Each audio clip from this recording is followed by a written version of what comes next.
नमस्कार दोस्तों, स्वागत है आपका स्टडी फॉर सिविल सर्विसेज में। वीडियो को पूरा देखिए। कोई भी आपका फीडबैक है, कोई सजेशन है, तुरंत वीडियो में कमेंट करके जरूर बताइए। अच्छा लगे तो वीडियो लाइक जरूर कर लीजिए और ऐसे वीडियो लगातार फ्री में पाने के लिए चैनल को तुरंत सब्सक्राइब कर लीजिए और बेल आइकन को जरूर टैप कर लीजिए ताकि आगे भी सारे वीडियो आपको मिलते रहे। यूट्यूब में फॉलो करते हैं तो प्लीज ये वाला फ्री टेलीग्राम चैनल जरूर ज्वाइन कर लीजिएगा। सारे नोटिफिकेशन, सारे अपडेट यहीं पे आते हैं, ध्यान रखिएगा। स्टडी फॉर सिविल सर्विसेज का कोई भी पेड ग्रुप अगर आपको ज्वाइन करना है तो सिर्फ 85645090600975238055 यही नंबर है हमारे, सिर्फ जहां पे कॉल या व्हाट्सएप कर सकते हैं। इंस्टाग्राम पे हमारा पेज जरूर फॉलो कर लीजिएगा, study for civil dot services है। ट्विटर पे हमको जरूर फॉलो कर लीजिएगा, @स्टडी फॉर सिविल्स है। सारे क्वेश्चन अटेम्प्ट करिए और स्कोर अपना तुरंत कमेंट करके बताइए।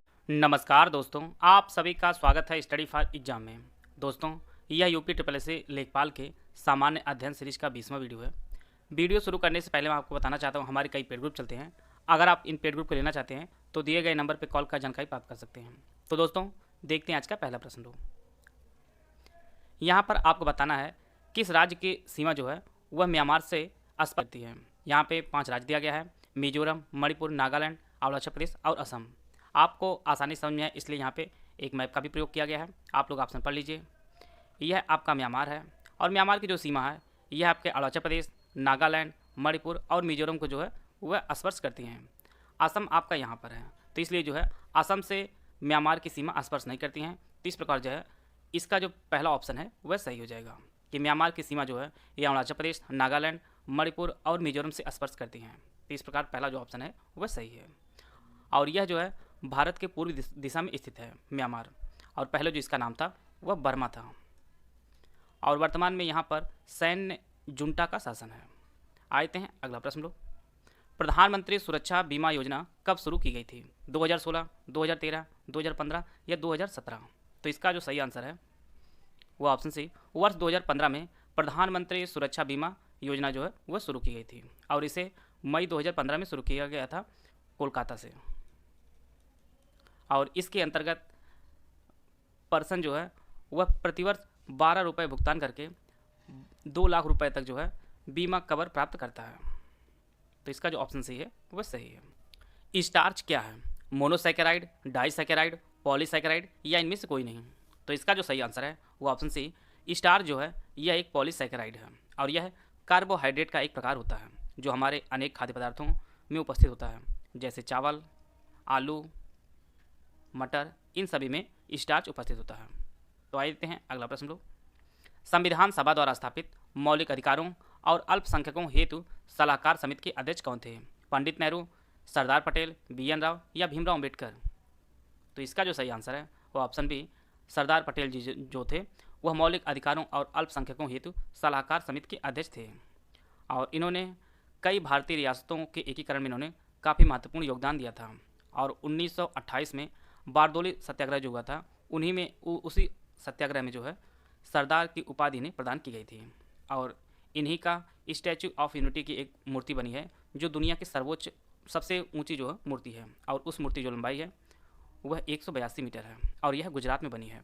और इनके जन्मदिवस के अवसर पर राष्ट्रीय एकता दिवस मनाया जाता है और इनका जो जन्म है वह 31 अक्टूबर 1875 में हुआ था। आते हैं अगला प्रश्न। लो, दूसरी बौद्ध संगीत किसके शासनकाल में आयोजित हुई? अजातशत्रु, शिशुनाग, कालाशोक या अशोक? तो इसका जो सही आंसर है वो ऑप्शन सी, कालाशोक के शासनकाल में दूसरी बौद्ध संगीत आयोजित हुई थी और यह बौद्ध संगीत वैशाली में आयोजित हुई थी। जैसा कि आप लोग जानते हैं कि प्रमुख रूप से 4 बौद्ध संगीतियाँ आयोजित हुई थी। पहली जो बौद्ध संगीत है वह अजातशत्रु के शासनकाल में, दूसरी कालाशोक के, तीसरी अशोक के और चौथी जो है कनिष्क के शासन में हुई थी। अजातशत्रु के शासनकाल में जो बौद्ध संगीत हुई थी वह राजगीर में हुई थी, दूसरी वैशाली जो कालाशोक के समय में हुई थी, अशोक के समय पाटलिपुत्र में जो है बौद्ध संगीत हुई थी और अंतिम कनिष्क शासन में हुई थी और वह कुंडलबन में हुई थी, कश्मीर में।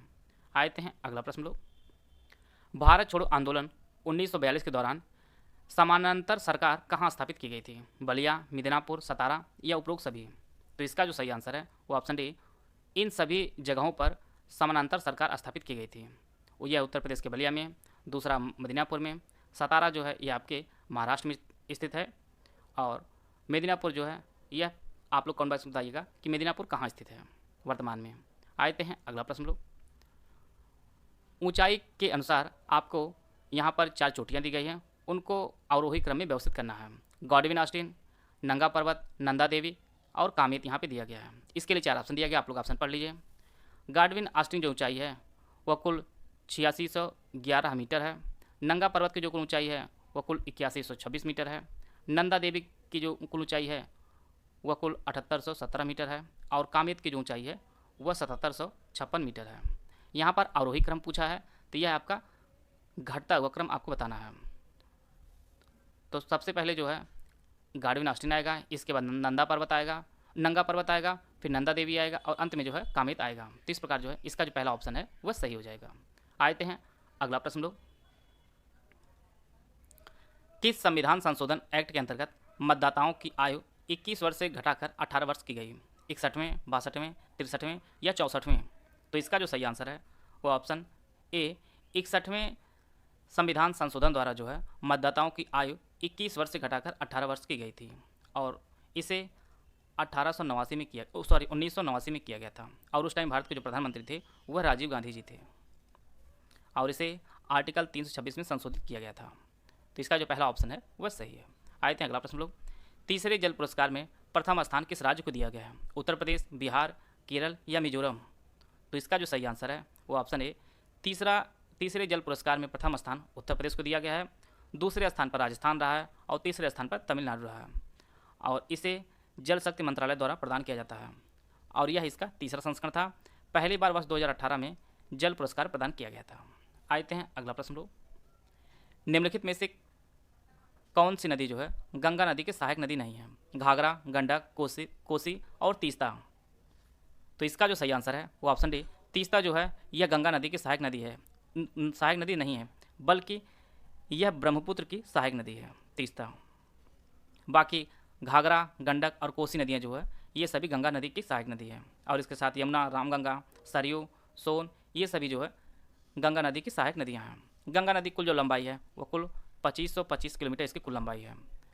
अगर आपसे यह प्रश्न पूछता है कि गंगा नदी किन किन राज्यों से होकर गुजरती है तो यह कुल 5 राज्यों से गुजरती है गंगा नदी। इनमें आपका उत्तराखंड है, यूपी है, बिहार है, झारखंड है और पश्चिम बंगाल। और इन 5 राज्यों से होकर यह बंगाल की खाड़ी में जाकर गिरती है। एक प्रश्न बार बार पूछ रहा है कि गंगा नदी उत्तर प्रदेश के ज़िले में सर्वप्रथम प्रवेश करती है, तो वह जो है बिजनौर जिले में सर्वप्रथम प्रवेश करती है उत्तर प्रदेश में। और गंगा नदी की सबसे अधिक लंबाई जो है वह उत्तर प्रदेश में ही है। और तीस्ता नदी की जो कुल लंबाई है वो लगभग 309 किलोमीटर इसकी कुल लंबाई है। इसको भी आप लोग नोट कर लीजिएगा। आते हैं अगला प्रश्न लोग। उच्च न्यायालय के न्यायाधीशों की नियुक्ति कौन करता है? राज्यपाल, राष्ट्रपति, भारत के मुख्य न्यायाधीश या राज्य के मुख्यमंत्री? तो इसका जो सही आंसर है वो ऑप्शन बी उच्च न्यायालय के न्यायाधीशों की जो नियुक्ति है वो राष्ट्रपति करता है और यह भारत के मुख्य न्यायाधीश और राज्य के राज्यपाल के परामर्श से करता है। तो इसका जो ऑप्शन बी है वह सही है। आते हैं अगला प्रश्न लोग।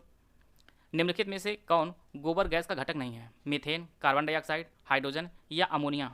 तो इसका जो सही आंसर है वो ऑप्शन डी अमोनिया जो है यह गोबर गैस का घटक नहीं है। और गोबर गैस में मीथेन, कार्बन डाइऑक्साइड और हाइड्रोजन जो है इसके घटक होते हैं और इसमें सर्वाधिक जो मात्रा होती है वह मीथेन की होती है गोबर गैस में।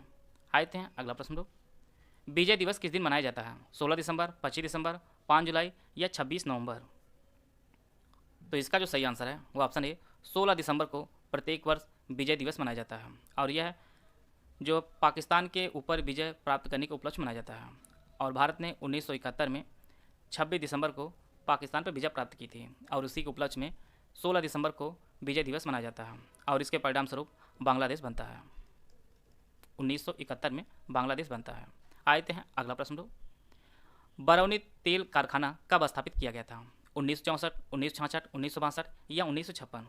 तो इसका जो सही आंसर है वो ऑप्शन ए 1964 में बरौनी तेल कारखाना जो है स्थापित किया गया था और यह बिहार में स्थित है और वर्तमान में इंडियन ऑयल कॉरपोरेशन जो है इसको चलाती है। आते हैं अगला प्रश्न लोग। ब्लैक राइस जीआई टैग मिला है, यह किस राज्य से संबंधित है? मणिपुर, ओडिशा, झारखंड या आंध्र प्रदेश? तो इसका जो सही आंसर है वो ऑप्शन ए ब्लैक राइस जो है यह मणिपुर का जीआई टैग प्रदान किया गया है और इसे चक हाओ के नाम से भी जाना जाता है। चक हाओ के नाम से भी जाना जाता है। पहला जो भारत में जीआई टैग प्रदान किया गया था वह दार्जिलिंग चाय को प्रदान किया गया था जो पश्चिम बंगाल से संबंधित है। और जीआई टैग का जो पंजीकरण प्रदान किया जाता है वह कुल 10 साल के लिए जो है होता है। 10 साल बाद जो है वह एक्सपायर हो जाता है। आते हैं अगला प्रश्न लोग। दीवान एक कोई एक विभाग था, यह किस प्रकार का विभाग था? सैन्य विभाग था, कृषि विभाग था, गुलामों के लिए विभाग था, या दान पुण्य का विभाग था? तो इसका जो सही आंसर है वो ऑप्शन बी, दीवाने को ही जो विभाग था यह कृषि के लिए विभाग था, और इसकी जो स्थापना है वह मोहम्मद बिन तुगलक ने इसकी स्थापना की थी, और यह खेती की स्थिति में सुधार करने के लिए बनाया गया था। आते हैं अगला प्रश्न लोग। यहाँ पर सिख गुरुओं का सही कालानुक्रम आपको बताना है। यहाँ पर ऑप्शन दिया गया, आप लोग ऑप्शन पढ़ लीजिए।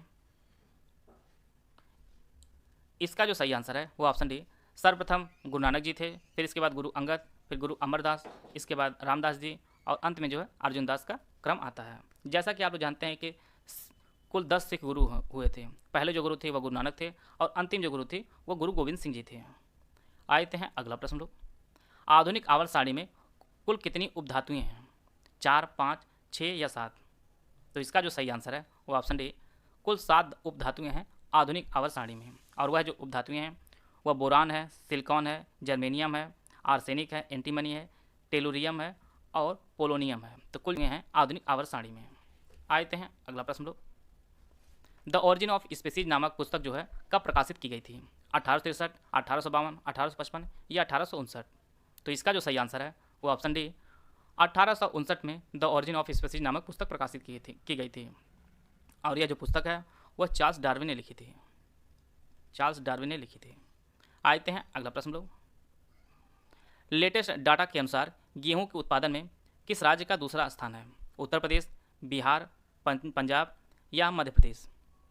तो जो नया डाटा आया है 2020-21 का, उसके अनुसार सबसे अधिक गेहूं उत्पादन में उत्तर प्रदेश का प्रथम स्थान है, दूसरे स्थान पर जो है वह मध्य प्रदेश का है। तो इसका जो ऑप्शन डी है वह सही है, और तीसरे स्थान पर पंजाब है। और यहीं पर हम लोग चावल का भी डेटा देख लेते हैं।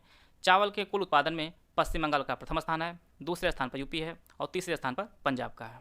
इसको आप लोग जरूर नोट कर लीजिएगा, क्योंकि आगामी एग्जाम के लिए काफ़ी इंपॉर्टेंट है। आते हैं अगला प्रश्न लोग। दिव्य काशी यात्रा ट्रेन जो है किसके बीच चलाई जा रही है? दिव्य काशी यात्रा ट्रेन किसके बीच चलाई जा रही है? भोपाल और दिल्ली, दिल्ली और मुंबई, वाराणसी और दिल्ली, अयोध्या और दिल्ली?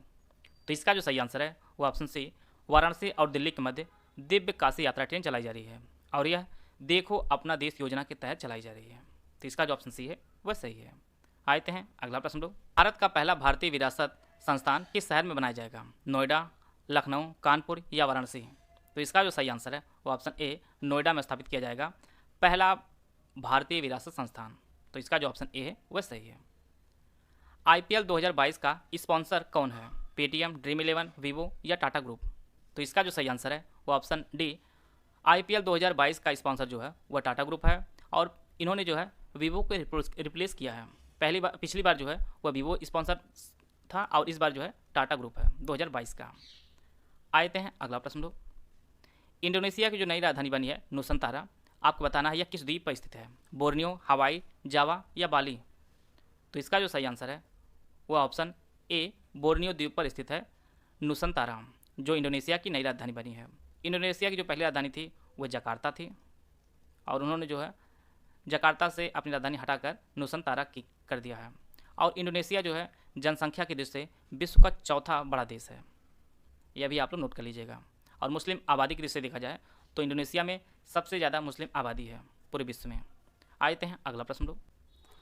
मैनपुरी के सैनिक स्कूल का नाम किसके नाम पर रखा गया है? बिपिन रावत, अटल बिहारी वाजपेयी, नरेंद्र मोदी या चंद्रशेखर राव? तो इसका जो सही आंसर है वो ऑप्शन ए, बिपिन रावत जी के नाम पर मैनपुरी के सैनिक स्कूल का नाम रखा गया है। और जैसा कि आप लोग जानते हैं कि बिपिन रावत जी की मृत्यु एक दुर्घटना में हो गई है, और इन्हें वर्ष 2022 में पद्म विभूषण सम्मान से भी सम्मानित किया गया है मरणोपरांत, और यह उत्तराखंड के थे। आशा है आप लोगों को बहुत कुछ जानने को मिला होगा। वीडियो अगर आपको अच्छा लगे तो आप लाइक कर सकते हैं, चैनल सब्सक्राइब कर लीजिए। वीडियो को पूरा देखने धन्यवाद। जय हिंद, जय भारत।